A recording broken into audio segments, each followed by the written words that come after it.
again. My name is Juanesha Davis, and today we will be doing part 2 of my senior project on social behavior issues. Some social behavior issues that high school students face in the high school society are peer pressure, bullying, lack of etiquette, respect, and manners. So today we're going to break down what each one of these subcategories are. Manners. Why are manners important? Manners reflect what your parents and teachers have taught you. They're used to make a good impression on others, and they acknowledge one in a polite and respectful way. Manners are important because they open so many doors for students, not only students but adults also. Like this quote says, good manners will open doors that the best education cannot. With that being said, you could be one of the smartest kids in the universe or one of the smartest people in the universe, but if you don't have good manners, that could really turn someone off.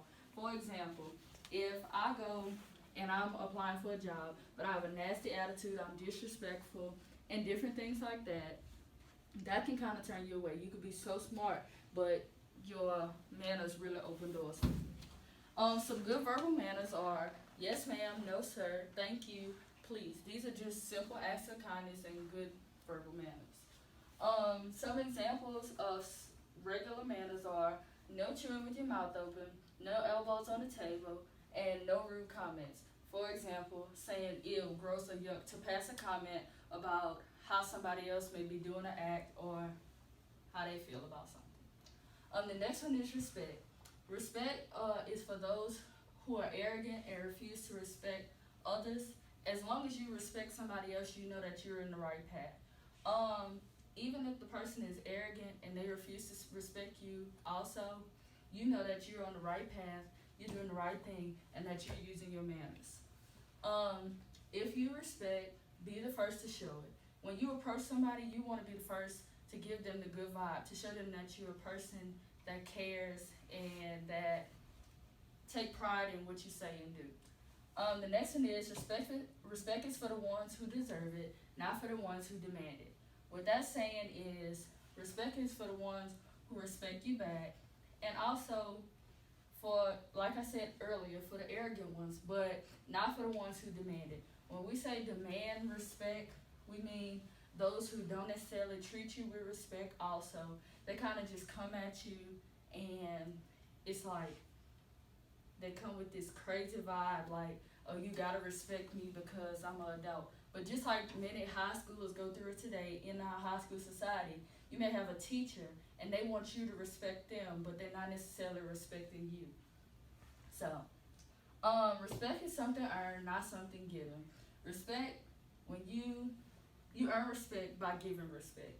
It's not something that's just gonna necessarily come out the blue.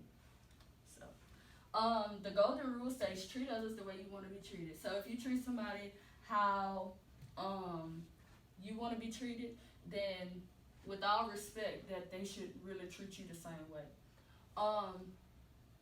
Like the song says, RESPECT, find out what it means to me.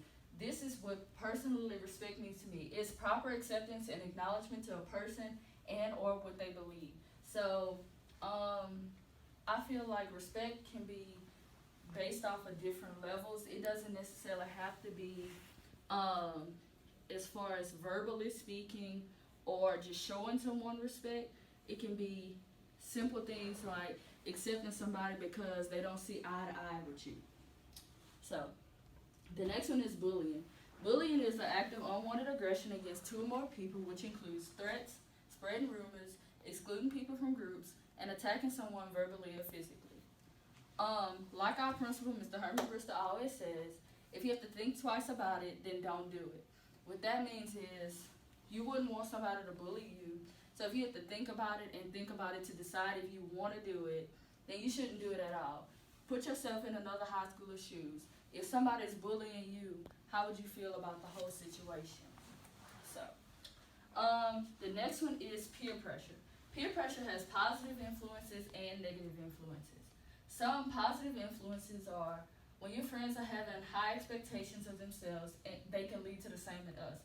So that's if you put yourself in groups with high schoolers that have something going for themselves, who are respectful, who use their manners, who are educated, and they kind of keep their head in the books along with having fun. that can lead to some positive in you. It could help you to strive to do the right thing also. Another one is teamwork and being a part of a large group can make us feel good about ourselves and increase our self-confidence. So if we kind of with groups that do the right thing, who are confident in themselves, who kind of always have a good vibe, then that could kind of bring self-confidence in us because they showing us that, they don't have a problem with being with us because, they're teaching us how to be confident and strong in what we say and do. Some negative influences. Standing up for something you don't believe in because everyone else agrees on the situation or act. Most of the time, this is what most high school students go through, negative peer pressure. Standing up for something you don't believe in because everyone agrees on it. That's pretty much like if we're at the mall and your friend says, let's go smoke.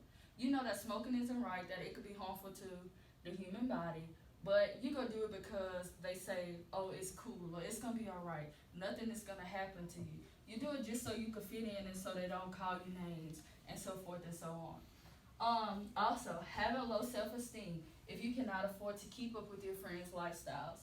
What that means is if you do decide to say no and do the right thing, then all of a sudden it's like your self-esteem becomes low because you're not living up to the wrong things that these students are partaking in. The quote on this one says, wrong is wrong even when everyone is doing it. Right is right even if no one is doing it. It says how to resist peer pressure. To resist peer pressure, you stand up straight, you make eye contact, you say how you feel about the situation, you don't make excuses about why you don't want to partake in a certain act, and you stick up for yourself and you do what's right. And the last one is a change needs to be made. My senior project overall topic was, would a mandatory elective on social behavior issues for high school students be effective in helping bring about change? This is why I say yes. Social issues impact many vital aspects throughout society. Mandatory electives will provide aid in the upbringing of generations to come. Okay, I feel like we need this high school elective because once you finally get to high school, you kind of more on that level where it's almost time to be off on your own. You need the manners, the respect, and so forth and so on, so that you could kind of get somewhere in the world. Like I said earlier, manners and respect, they open doors that education cannot. Or they'll provide more opportunities than just education will on its own. So, also it needs to be provided in the high schools because some kids don't necessarily have parents that have a knowledgeable upbringing about these different situations. You go around some days and you might have kids that are so respectful in high school societies, but their parents are just like the rudest things ever. Most of the time, that comes from the upbringing in the schools. And, so most of the time, high school should chip in. You do spend a good amount of your day in high school. So I feel like high school should chip in just a little bit on these social behavior issues because they're very important. I feel like, too, if we have all these other electives that they're making us take that just don't make sense, we're just taking them just to take them, well, why not use it to be something useful? And so, lastly, some clubs that address these issues, that have counselors or people you can talk to about these issues are I Care, counselors, Level Up, and Teen Outreach. These are all really good programs. If anybody have problems with any of these situations, peer pressure, bullying, if you're trying to learn how to respect more or have manners or to teach somebody else about it, I would really, really recommend these 4 things. And so lastly, I want to thank everybody for their time, and that's it.